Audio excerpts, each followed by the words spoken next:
कभी कभी दिल में देशभक्ति जाग उठता है और देश के लिए कुछ करने का ख्याल आता है। बट कैसे? घर वालों से बात करोगे तो परेशानी और बढ़ जाता है। खैर, किसी ने अगर इस लाइन में कुछ काम किया ही नहीं तो वो आपको क्या सजेस्ट करेगा, और बेकार में शायद आपको डिमोटिवेट भी होना पड़े। नमस्कार दोस्तों, मैं हूँ आदिप और आपको स्वागत है जॉब पॉलिसी में। तो चलिए, आपके मन में चल रहे सारे सवालों का जवाब ढूंढते हैं। चलिए बिना देर किए वीडियो स्टार्ट करते हैं। देशभक्ति का जुनून तो बहुत से लोगों में होता है और होना भी ज़रूरी है, लेकिन इस देशभक्ति को जताने के लिए कई तरीक़े हैं। कोई टाइम पर बिल पे करता है तो कोई देश के लिए शहीद हो जाता है। ऐसे ही कुछ देश प्रेमी को देश सेवा के मौका देने वाला और एक परफेक्ट करियर देने वाला एग्ज़ाम है सीडीएस, जिसके द्वारा कैंडिडेट्स को भारत के तीनों सेना यानी Indian army, Indian navy and Indian air force के किसी एक हिस्से में शामिल होने का मौका मिलता है। तो आपको भी इस सीडीएस एग्ज़ाम के बारे में जानना ज़रूरी है ताकि आप भी इस एग्ज़ाम की तैयारी कर सकें। तो चलिए बिना देर किए वीडियो का मेन टॉपिक पर चलते हैं और बिना स्किप किए वीडियो को पूरा देखते हैं। चलिए पहले जानते हैं कि सीडीएस क्या है। सीडीएस का फुल फॉर्म है कंबाइंड डिफेंस सर्विसेज यानी सम्मिलित रक्षा सेवा, और इस एग्ज़ाम को पास करने के बाद कैंडिडेट्स को इंडियन मिलिट्री एकेडमी, एयरफोर्स और नेवी में ऑफिसर पोस्ट में जॉब मिलता है।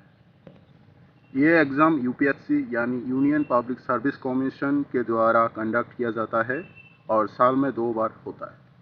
हर साल इस एग्ज़ाम में 4 लाख से भी ज़्यादा लोग अपेयर होते हैं, बट उनमें से कुछ ही लोग सिलेक्टेड होते हैं। इस एग्ज़ाम में रिटन टेस्ट एंड इंटरव्यू के बेस पर सिलेक्शन होता है। तो सीडीएस एग्ज़ाम क्या है ये तो हम जान चुके। अब बारी है इस एग्ज़ाम के एलिजिबिलिटी क्राइटेरिया के बारे में जानना। तो चलिए आप इस बारे में जानते हैं। Nationality criteria. सीडीएस एग्ज़ाम में बैठने वाले कैंडिडेट्स इंडियन, नेपाल या भूटान के नागरिक होना चाहिए। इस एग्ज़ाम में एज लिमिट भी दिया गया है अलग अलग पोस्ट एंड केस्ट के लिए, जैसे कि इंडियन मिलिट्री एकेडमी के लिए 19 साल से 24 साल, इंडियन एयरफोर्स एकेडमी के लिए 19 साल से 24 साल, इंडियन नेवल एकेडमी के लिए 19 साल से 26 साल एंड ऑफिसर्स ट्रेनिंग एकेडमी के लिए 19 से 25 साल तक। अगर हम इसकी एजुकेशनल क्वालिफिकेशन की बात करें तो सीडीएस एग्ज़ाम के लिए अलग अलग पोस्ट के लिए अलग अलग एजुकेशन क्वालिफिकेशन चाहिए। जैसे इंडियन मिलिट्री एकेडमी के लिए किसी भी यूनिवर्सिटी से ग्रेजुएट होना ज़रूरी है। Same process officers training academy के लिए भी होता है।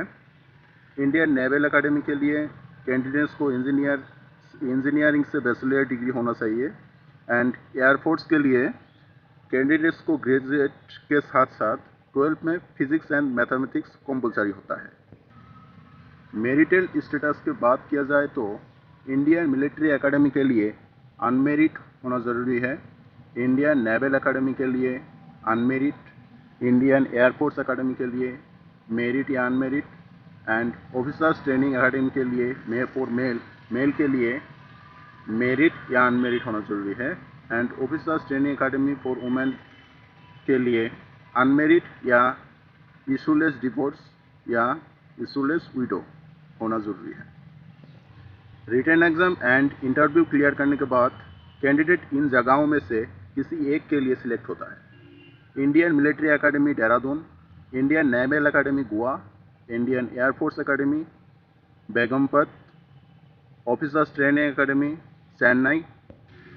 तो चलिए अब रिटन एग्ज़ाम की थोड़ी जानकारी लेते हैं। ये ऑब्जेक्टिव टाइप है जिसमें इंग्लिश, मैथ्स एंड जीके का क्वेश्चन आता है, जो 3 स्टेप में होता है। First English, second GK and third elementary maths. हर पेपर्स के लिए डायमेंशन 2 आवर्स है और 100 मार्क्स का होता है। रिटन एग्ज़ाम का बाद intelligent test and personality test होता है, जिसमें नेगेटिव मार्किंग भी होता है, इसीलिए बहुत ही ध्यान से इसे सॉल्व करना ज़रूरी है। फिजिकल एलिजिबिलिटी के लिए कैंडिडेट्स के हर पार्ट जैसे आइज, हाइट, वेट बिल्कुल जनरल होना चाहिए।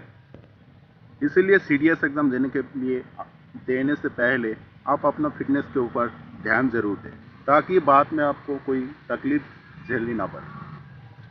तो चलिए आप रिटन एग्ज़ाम क्लियर करने की कुछ उपाय जानते हैं। 1. क्विक प्रॉब्लम सॉल्विंग की प्रैक्टिस कीजिए, क्योंकि टाइम बहुत कम मिलता है। ओवर कॉन्फिडेंस मत होइए। प्रीवियस ईयर का क्वेश्चन पेपर ज़रूर सॉल्व कीजिएगा। जीके यानी जनरल नॉलेज के लिए करंट अफेयर्स पर ज़रूर ध्यान दें। दोस्तों, हमने आपको सीडीएस के बारे में बेसिक इन्फॉर्मेशन तो दे दिया, लेकिन इसकी एलिजिबिलिटी क्राइटेरिया में और बहुत कुछ जो आपको जानना बहुत ही ज़रूरी है। आशा करता हूँ इस वीडियो से आप सीडीएस के बारे में बहुत कुछ जानने में सफल रहे होंगे, और इस चैनल को सब्सक्राइब करके बेल आइकन भी दबा लिया होगा। तो आज के लिए इतना।